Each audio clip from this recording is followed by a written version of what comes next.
So let's go to eating cake. It's like, this is kind of like usually sometimes you take little chances with movies. I personally thought this movie is kind of fascinating in a way, but it's a kind of an experimental documentary about kind of like, the person on the street in Germany, and kind of different perspectives from a 97-year-old lady to like the 70, 80-year-old kids in school and how they see life. And I guess it's a movie about life. That was my favorite movie out of all of these. I really liked it because it incorporated kind of like all aspects of life.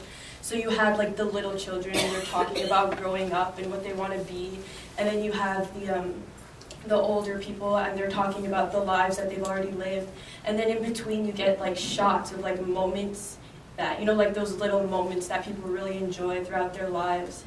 And I really like that. And then it's kind of, there's like so many little things that you can take from it. One thing that I really liked was this, the one guy, the first line he said was like, life sucks. And then the last shot you see of him is him with his wife, and they're both happy and they're together. Even though all of like the terrible stuff that they went through, they ended up happy and they're fine and they're together. And then at the end, you kind of see like, it transitions, and the little boy, he's saying how, ultimately, everything just ends in death, right? And then, and it's kind of like that transition, and then even like after the credits, like you end off with the little kid saying, death, basically everything ends like that. But then you see after the credits, you have the older people, and they're saying, well, I've lived a life like full, and and that's all you could ever ask for. I found it very interesting that the older people, the ones that had gone through a war, probably through the Depression, probably through who knows what. Remember, this is Germany too, Yeah, right? too. So there's the black cloud hanging over. Yeah, but most of them had no regrets. They were the happiest of the whole group. I think the kids sort of saw things as being bleak. Oh, that's too hard. That's going to be hard work. That's hard work, and you're all going to die. And then that middle-aged one, they'd gone through a lot of shit, but I found it interesting that the oldest people seemed to be the most happy and seemed to have had the most positive experiences, and yet they probably in real life had a lot of the most negative experiences. Yeah. Well, interesting. Because they lived through a lot more than this generation's ever going to see in terms of misery and shit. Yeah, they lived. That's the whole point. They lived and they survived. There's something about psychologically surviving something so bleak and living through it. There's something, I don't know, people, like there's been books written about it. There's something very kind of powerful and endearing about it. I know it's also just it's providing all aspects of life and everyone's experience. And then also they throw in some contrast of when the boys and the girls were talking about the dream job they wanted to do, and then right after that, the clip was we'll see people doing really boring jobs and just disappointing positions where they have this total women or the other man knows doing something I don't remember, but it's always one thing that was extreme and then linked to the other, like the couple that were so miserable, but then when they're talking about their marriage is the happy side, and the children when they're so happy, and then they're talking about death. So it's quite interesting when they're always comparing the two.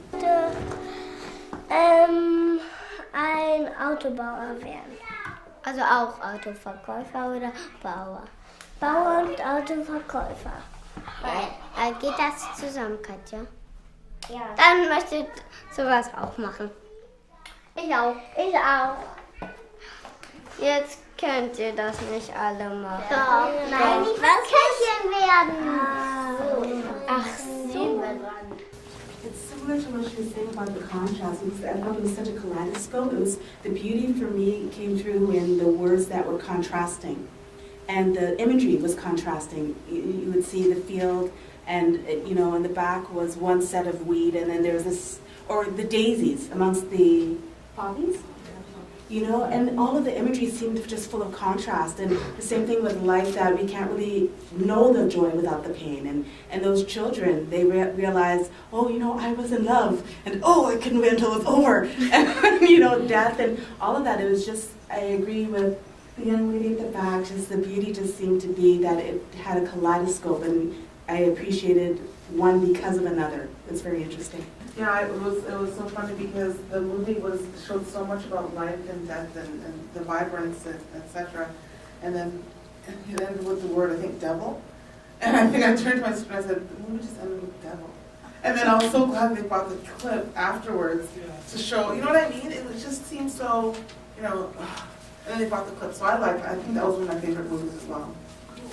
I just like to finish up your point, because that's how, like, when I watched the movie for the first time, for me, this is a film about beauty. This is a film, what is beautiful? And it's the eye of the interpreter. It's like what you experience and how you kind of see the prism of life. And some people go through a lot of bad things. And some people go through not so bad things, but it's how you come through it and how you kind of appreciate it or not appreciate it and what you see, what life is about. That's sort of what I got out of this film.